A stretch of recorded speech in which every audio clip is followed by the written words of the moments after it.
Cyber કાફેમાં છેતરપિંડી કરનાર આરોપીને સોનગઢ પોલીસે અમરેલીમાંથી ઝડપી પાડ્યો.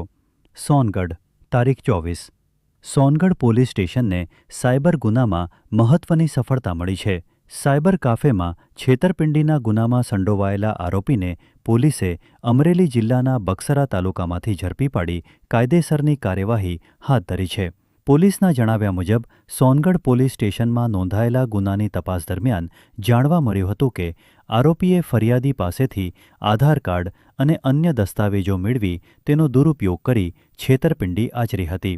ફરિયાદના આધારે પોલીસે ટેકનિકલ સર્વેલન્સ અને બાતમીદારોની મદદથી આરોપી સુધી પહોંચવામાં સફળતા મેળવી હતી. તપાસ દરમિયાન પોલીસ ટીમ અમરેલી જિલ્લાના બક્સરા તાલુકાના ખુડાવલ ગામે પહોંચી હતી, જ્યાંથી આરોપી જગદીશભાઈ ઉર્ફે કાળુ લક્ષ્મણભાઈ પનસુરિયાને ઝડપી પાડવામાં આવ્યો હતો.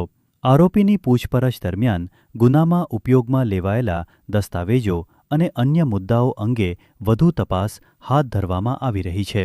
આ સમગ્ર કામગીરી સોનગઢ પોલીસ સ્ટેશનના પોલીસ ઇન્સ્પેક્ટર ડી.વી. ઢોલાના માર્ગદર્શન હેઠળ પોલીસ સબ ઇન્સ્પેક્ટર કે.આર. ચૌધરી તથા પોલીસ સ્ટાફે સફળતાપૂર્વક પાર પાડી હતી.